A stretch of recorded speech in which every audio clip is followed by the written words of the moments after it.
What is going on, guys? Welcome back to another video on Forever Flame Racing Reviews. And today I will be going over the best to worst F1 driver lineups in 2025, and we'll be going from 10th to 1st. And I'll just, be discussing on why I put the driver lineup there, and yeah.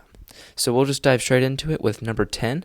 And at number 10, I have the Visa Cash App RB / Racing Bulls / AlphaTauri / Toro Rosso / Minardi, whatever you want to call that team. I have them in last for this. Obviously, they have Yuki Tsunoda, who's basically just being used as a yardstick his whole F1 career. He got off to a shaky start in 21 and 22, but then he's really found his form in the past 2 years, but now has not been given Red Bull opportunities. They favored Liam Larson over him, and has really been used as a yardstick because he's a rookie teammate Isaac Hadjar next to him, and Isaac Hadjar, his practice sessions he's had have been very underwhelming. He had the spin in Abu Dhabi. He was complaining the whole time in his Silverstone test, with the team. So Isaac Hadjar is a very, very risky take, but Red Bull have taken him because they failed to get Franco Colapinto from Williams, and he performed the best in F2 from the Red Bull Juniors, so they went with him. I think that this is a very, very dangerous lineup because if Tsunoda doesn't play the team game and Hadjar isn't quite to the level he should be at, this is going to be a very, very, I think, could be historically bad lineup. And number 9, I've gone with Alpine. The only reason they're ahead of Visa Cash App is because they have not RB. They have Pierre Gasly. I don't know why I said RB instead of Pierre Gasly. Sorry about that. Pierre Gasly's one of the best midfield drivers in F1. He's one of the best on the grid. He's amazing. But he's got a rookie teammate, Jack Dune, alongside him. And basically, Jack Dune's team doesn't even believe in him. If he makes it through the end of the year without getting replaced by Paul Aaron or someone like that, I'll be very impressed. And shocked, honestly. He's going to have to be right there with Gasly right away, and I just don't really see him matching Gasly. But if he does, that'd be great. I just think this lineup could have a lot of problems, not on the Gasly side, just on the Doohan side, which is why you have to put it low. If you're not going to believe in the drivers you've signed, then you just got to go low. Number 8, I've gone with Aston Martin. Now, obviously, this is not a Fernando Alonso problem. Fernando Alonso is the only reason this lineup isn't 10th.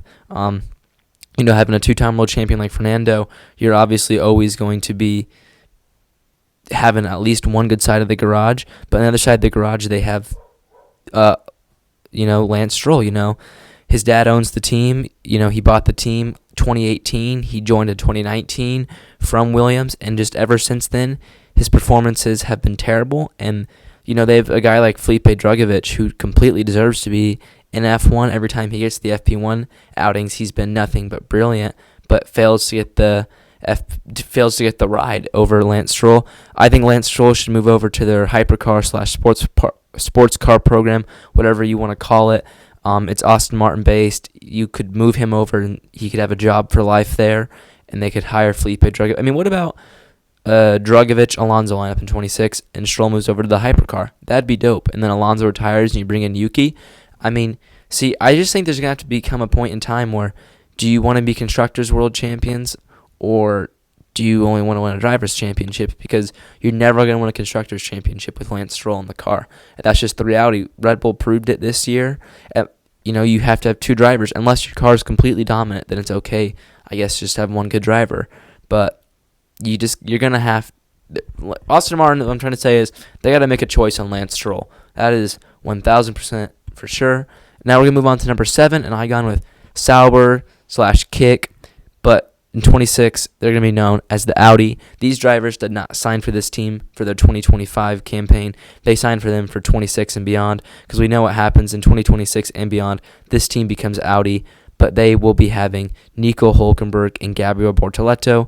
Nico Hülkenberg, has never been on the podium, but, he had some good stints all the way up until 2019 with Renault, and then he got dropped and didn't come back onto the grid until 2023 with Haas, but has absolutely smashed it the last 2 years at Haas and is very worthy of this opportunity. Gabriel Bortoleto, the 2023 F2 champ, 2024 F2 champ. There's very few drivers that get to win F2 and F3 in back-to-back years. Guys that have done it are Charles Leclerc, George Russell, Oscar Piastri. So for him to join a list like that, I think tells you how good he is, and I expect very good things from Gabby. It's just too bad for these guys that their car is going to suck, and they'll probably be 19th and 20th in the championship, and that's really to no fault of their own. It's just they signed there for the future, not this year. Number 6, I've gone with Mercedes. They have George Russell, who some people think he's a proven team leader. I don't think he is a proven team leader. He's got to show me this year how good he truly is. But he's alongside an 18-year-old kid, and yes, Kimi Antonelli is only 6.5 months older than me. Kimi Antonelli, he's got to prove to me that he is the next Max Verstappen of the sport this year. Max came into F1 and instantly made headlines, instantly was fast. It wasn't just because he was young and quick. He was genuinely good. So Kimi's going to have to be good this year to show to me that he does have that potential. And I think it's going to be very interesting to see if Kimi is that good. But we'll just have to see. They have an unproven team leader and an unproven driver, so you can't really put them too much higher than 6 on this list. 5th, I've gone with Haas. This might be too high for them, but I really like the Ocon-Behrman lineup. Ocon's kind of like the better Magnussen, in my opinion. He's not too much better, but he is better. He's going to probably not play the team game all that well, but he fights for himself, and he's going to get you good points, and that's what you need in a midfield team. And then they have a very, very fast Ferrari junior driver who's going to be a rookie this year, Oliver Behrman. Yeah, Oliver Behrman has gotten 3 F1 starts, 1 for Ferrari and 2 with Haas, and he did well pretty much in all of them, proving his worth. But he did not do well in F2 this year, and I think that's solely just because he really didn't care because he was going to be in F1 no matter what. Out of all the rookies, I would say him and Antonelli were the most for sure thing that were going to be in F1, and I would say he probably knew he was going to be in F1 with Haas late 23.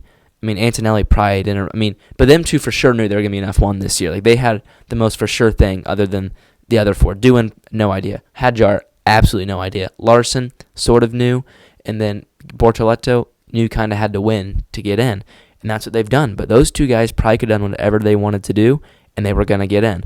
And 4th, I've gone with Red Bull.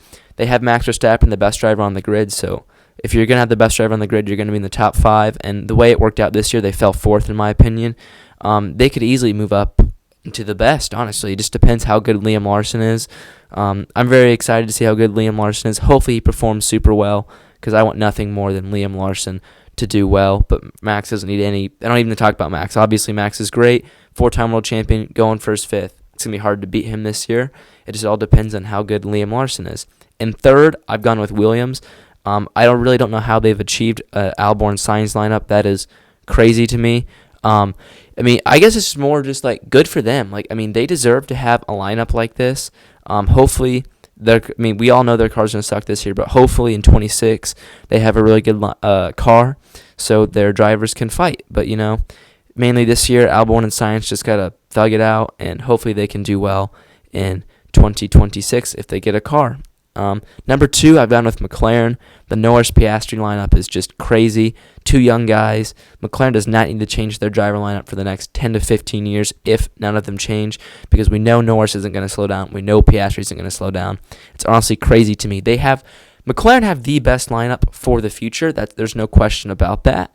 They just don't have the best lineup for 2025, but unbelievable what McLaren have done. They have the best lineup for the future.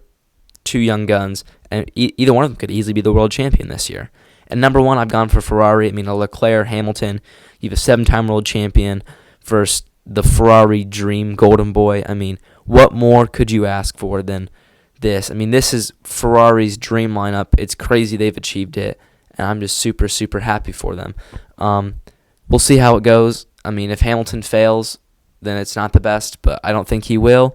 Leclerc is Leclerc, and he'll do good things. So, thank you for watching, guys. I really appreciate it, and see ya.